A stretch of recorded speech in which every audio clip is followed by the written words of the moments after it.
Knock knock. Hello Ram Ram मंडळी, मी विहानची mummy. काय मग वाट बघत होतात ना माझी? म्हणजे माझ्या ब्लॉगची. हो काय ना, आजकाल विहानच्या मम्मीच्या ब्लॉगची वाट सगळेच बघतात. नाही नाही नाही नाही, स्वतःची तारीफ नाही करत आहे. चला जाऊ द्या, मुद्द्याकडे वळूया आपण. आज मी घेऊन आली एक छानशी छोटीशी अशी गोष्ट. ट्विस्ट आहे हा, शेवटपर्यंत नक्की ऐका. एक 65 वर्षाच्या म्हातारीला हार्ट अटॅक येतो. तिला हॉस्पिटलमध्ये नेण्यात येतं. ऑपरेशन थिएटरच्या टेबलवरती तिला कळतं की ती शेवटच्या घटका मोजतीये. मग काय, ती लगेच देवाचा दावा करते आणि शेवटी लोक काय करतात, मरणाच्या दारात आल्यानंतरच देव आठवतो त्यांना. ती देवाचा धावा करत असताना देवाला विचारते, देवा माझी शेवटची वेळ आली आहे ना? मग देव तिला म्हणतो, अगं वेडे, तुझ्याकडे तर अजून खूप टाइम आहे. तू 30 वर्ष 8 महिने 2 दिवस जगणार आहेस.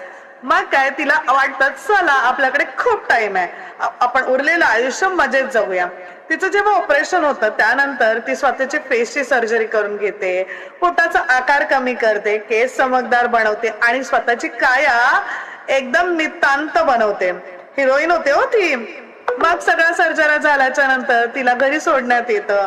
ऍम्ब्युलन्स मध्ये घरी जात असताना ती खूप कॉन्फिडन्स मध्ये असते की अरे माझ्याकडे तर खूप टाइम उरलाय, उरलेलं आयुष्य मी मजेत जगणार आहे. पण होतं असं, त्या ऍम्ब्युलन्सचा होतो ऍक्सिडेंट आणि त्या ऍक्सिडेंट मध्ये ती मरण पावते. मग काय, वर गेल्याच्या नंतर ती देवाला विचारते, देवा माझ्याकडे तर खूप टाइम होता, मग तू मला का नाही वाचवलंस? देव म्हणतो, अगं वेडे, ती तू होतेस का? मी तर तुला ओळखलंच नाही. कळालं? वयोमानानुसार तुमच्यात जे बदल होतात ते तसेच राहू द्या. सर्जरी करून उगाच नॅचरल ब्युटी खराब नका करू, नाहीतर देव तुम्हालाही नाही ओळखणार. काय, बरोबर ना?